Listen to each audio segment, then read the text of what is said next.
Hey guys, it's Gav, and today I'm going to reveal to you number two of the top mistakes made by email marketers.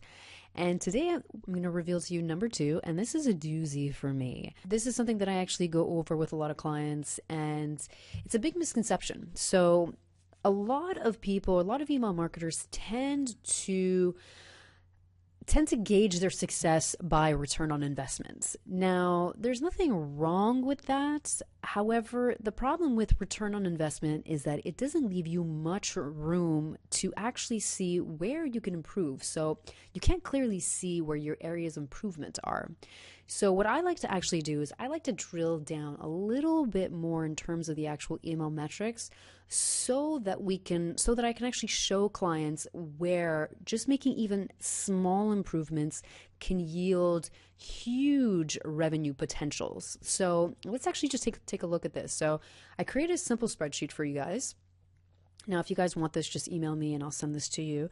And it's very, very simple, but at least it gives you a clear direction in terms of how to actually increase revenue. Because a lot of the problems come into play when people have no clarity in terms of how to actually increase it, right? So a lot of email marketers are going to think, okay, the only way I can increase revenue is if I basically dump more data, right? So if I'm sending 100,000 emails this month and I'm making X amount, then I have to send 200,000 in order to make that same amount. Now, I wouldn't exactly say that's wrong in thinking. That is definitely not the best way to do it because remember, it's also costing you a lot more money and in terms of acquisition, in terms of mailing costs. And the whole point here is to really email the smart way and email the right way. Okay. So I'm going to basically show you how to do that with a lot more clarity. And this spreadsheet actually does that for you. So here's just an example. So what you actually want to do here is, so first let me just explain the spreadsheet. So here what we actually have is your delivered. So this is actually going to be the number of emails delivered, not sent. Here's going to be all the revenue you generated. And here you can do it on a weekly basis, monthly basis. This here is just the monthly total so that we're keeping it simple. So here we can see the monthly revenue was 186,000. We can see the number of opens. And here we can see the percentage. We can see the number of clicks. We can see the click-through rate as well. We can also see the unique clicks and the unique click-through rate and the EPCs and the revenue per opens.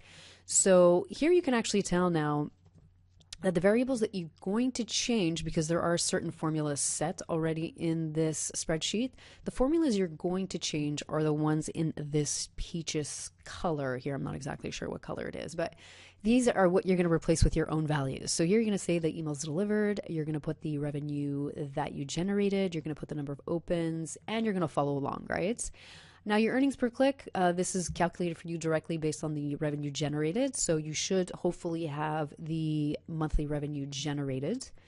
And same thing with the opens as well. So the formulas are in there. This here is a double check just to make sure my formulas are good.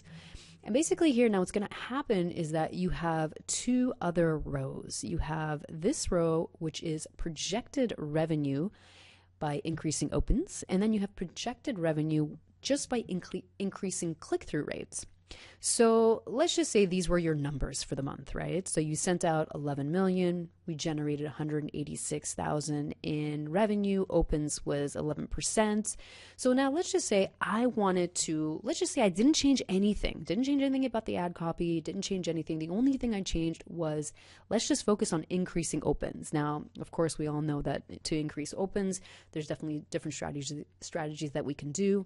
But let's just say here, if we were at an 11% open rate, let's just say we wanted to increase that just by 10%, right? So an increase, and here you can also change the numbers as well. So in this case, I just want to increase the opens by 10%. Here I can say 15. If I increased just the open rates just by 15%, it would give me an additional 190,000 opens, which gives me a total projected open rate of 12.75. So originally it was 11.09 and would go to 12.75. The projected revenue just on increasing open rates would have been $27,000. So again, this now is a much more clear objective. Okay, now you know which direction you're going. So even if you don't work on increasing or at least trying to acquire more data, you can work just on what you already have. And working with what you already have is going to yield you close to $28,000 in additional revenue. So now let's go to the next one where we're just reviewing click-through rates. So when we're reviewing click-through rates, you're keeping the subject line the same. You can keep maybe the templates the same, but the ad copy and maybe the calls to action might be a little bit different. So now let's just say we're keeping everything steady and we're just going to increase again the click-through rates. So in this case, the click-through rate was 7.62. So now let's just say I want to increase that click-through rate by, let's just say in this case I said 30%. Let's bring it down to, let's just say 20%. So 20% here is going to give me a new projected clicks of close to 170,000, and the projected click-through rate now would be 9.15 versus the 7.62. And you can see here the projected revenue was $37,000. So again, this gives you it gives you a much more clear direction as to where you should be going, so that when you're mapping out your game plan, remember, it's not about just throwing a bunch of emails to the wall and see what sticks, or just trying to increase volume, because that is not the smart way to do it.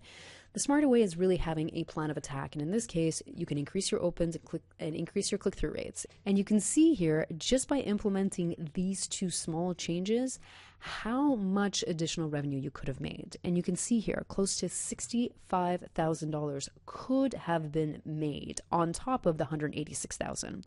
So again, this is just to show you that you should not be looking at return on investment. That's just one metric that can be extremely difficult to break down if you don't actually know where your money is coming from and how you can actually scale it the proper way. So hopefully you guys found this interesting and helpful. If you have any questions or concerns, just let me know. Email me at Gabriella@emailmaverick.com. Thanks so much, guys.